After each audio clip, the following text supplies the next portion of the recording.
మీ అందరికీ నా హృదయపూర్వక వందనాలు. చిమ్మగలిగిన దేవుని పిల్లారా, మీరు హృదయాలు వెలిగించే మాటతో దేవుడు ఏకువని ఈ మాటలు తీసుకొని మీ ఎద్దుకు వచ్చున్నాడు కనుక మీరు నేను కలిసి ప్రభు మాటలు ధ్యానం చేసుకుందాం.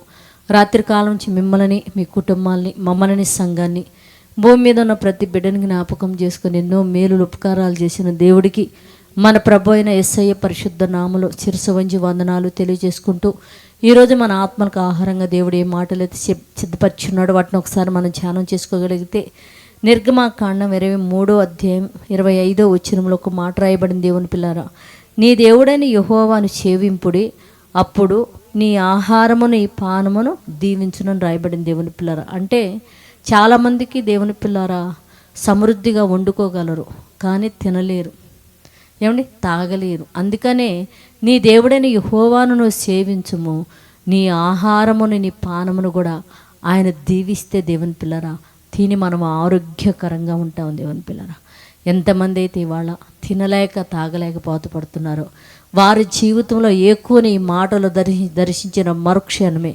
సమృద్ధిగా తినుదుగాక, సమృద్ధిగా మంచిగా ఆహారము తిని చక్కగా పానం దాగి ఆరోగ్యకరంగా ఉండినట్లు ప్రార్థన చేద్దాం.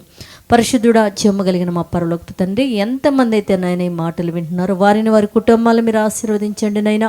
వారు నిశ్చయముగా నేను సేవింతురు, వారు తిను ఆహారము తాగు పానమును ఆశీర్వదించి వారు తీసుకొని ఆరోగ్యము కలిగిన వారై ఉండునట్లు కృప చూపి సహాయం చేయమని మా రక్షకుడు నీ కుమారుడైన యేసయ్య పరిశుద్ధ నామములో ప్రార్థన అడుగుతున్నాము తండ్రి.